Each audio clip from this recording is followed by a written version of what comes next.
नमस्कार। मैं astrologer are Kumar Saini, वैदिक and KP astrologer, vastu expert, पालमिस्ट।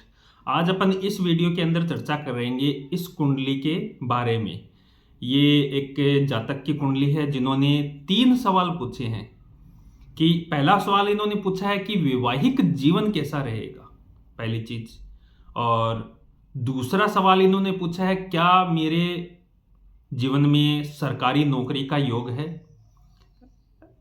और तीसरा सवाल इन्होंने पूछा है कि मेरे जीवन का सबसे बेस्ट टाइम यानी गोल्डन टाइम पीरियड कौन सा है। तो इनका सबसे पहला जो सवाल है वो लेते हैं कि वैवाहिक जीवन। देखिए, वैवाहिक जीवन के लिए अपन को सप्तम भाव के अंदर बैठे ग्रह और शुक्र ग्रह की गणना करनी होती है।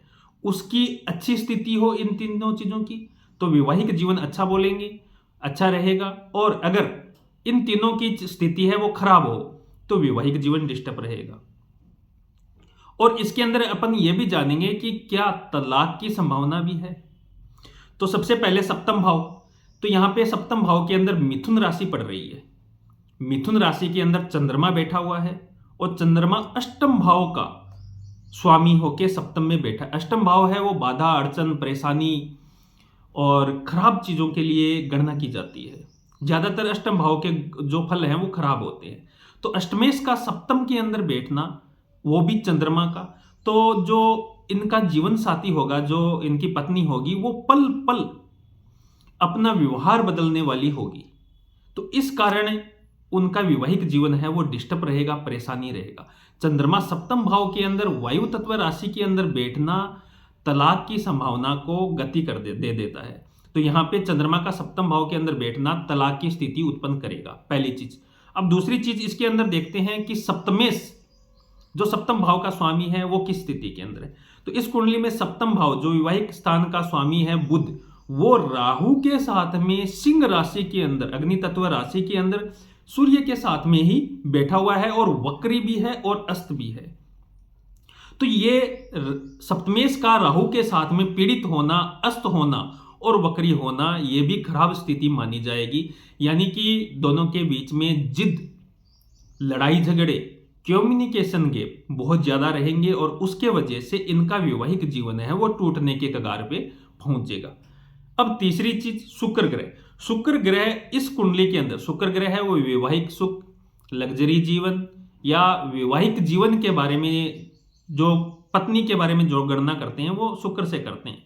तो शुक्र इस कुंडली में दसम भाव में नीच राशि के अंदर बैठा हुआ है और जिसपे शनि की भी दृष्टि है। तो यहाँ पे शुक्र भी निर्बल अवस्था के अंदर है, पीड़ित अवस्था के अंदर है। तो तीनों चीजें हैं, सप्तम मेष भी खराब है, सप्तम भाव भी खराब है और विवाह का कारक शुक्र ग्रह भी खराब स्थिति के अंदर है। तो हम निश्चित तौर पे कहेंगे कि वैवाहिक जीवन ससुराल पक्ष के साथ में इनकी प्रॉब्लम्स बनेंगी, फिर लड़ाई झगड़े बहुत ज्यादा बन जाएंगे, मतभेद बहुत ज्यादा हो जाएंगे और स्थिति है वो टूटने की कगार पे पहुंचेगी। यानी वैवाहिक जीवन है वो टूटने के कगार पे पहुंचेगा, पहली चीज। अब दूसरी चीज इनकी अपन गणना करते हैं सरकारी नौकरी की। सरकारी नौकरी है या नहीं। देखो, सरकारी नौकरी के लिए अपन को सूर्य की गणना करनी पड़ती है सबसे पहले, क्योंकि सरकार का कारक है।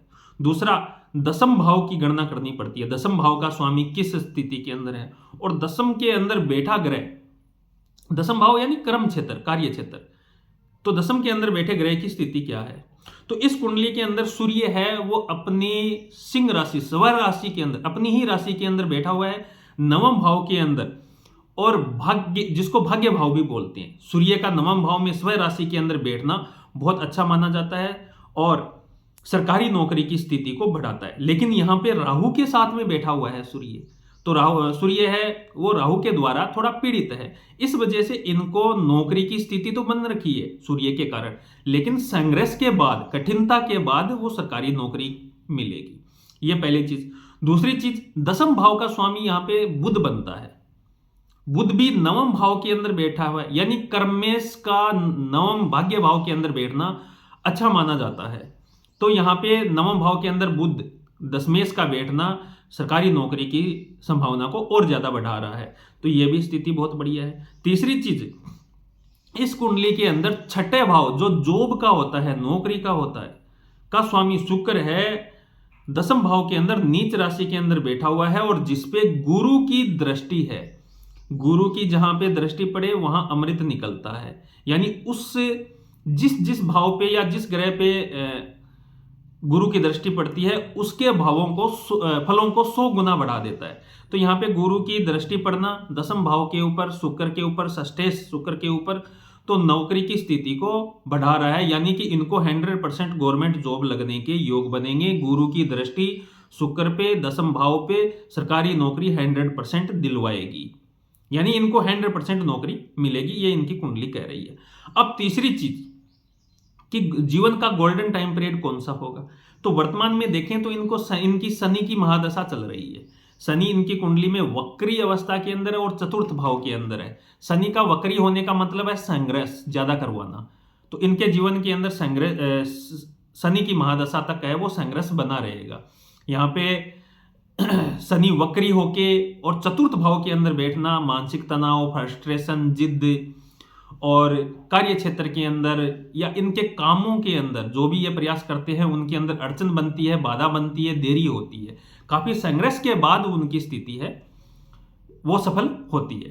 तो शनि की महादशा के अंदर इनको बहुत अच्छे परिणाम नहीं मिलेंगे। लेकिन शनि की महादशा के बाद में जो बुध की महादशा आएगी वो इनके जीवन का सबसे बड़ा गोल्डन टाइम पीरियड होगा, क्योंकि दशमेश है वहां पे, नवम भाव के अंदर बैठा हुआ है बुध। यानी बुध है दशमेश होके नवम भाव के अंदर सूर्य के साथ में सिंह राशि के अंदर बैठना कर्म क्षेत्र के लिए बहुत बढ़िया रहेगा।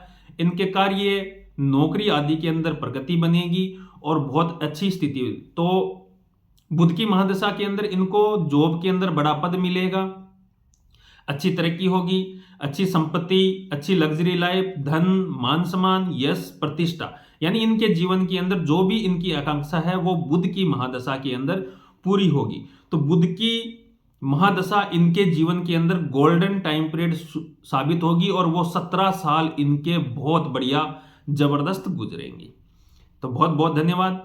वीडियो अच्छा लगे तो लाइक शेयर कमेंट जरूर कीजिएगा। अगर आपको भी अपनी कुंडली में प्रेडिक्शन करवानी है, चाहे किसी से संबंधित भी आपका क्वेश्चन है, संतान, नौकरी, घर, व्यापार, विदेश यात्रा, वीजा या जो भी आपके जीवन के अंदर सवाल है, लव मैरिज हो, अरेंज मैरिज हो, तलाक हो, सभी का, तो आप अपनी प्रेडिक्शन मेरे दिए हुए नंबरों पे संपर्क करके कर सकते हैं, अपॉइंटमेंट फिक्स करके, मेरी जो छोटी सी फीस है वो पे करके।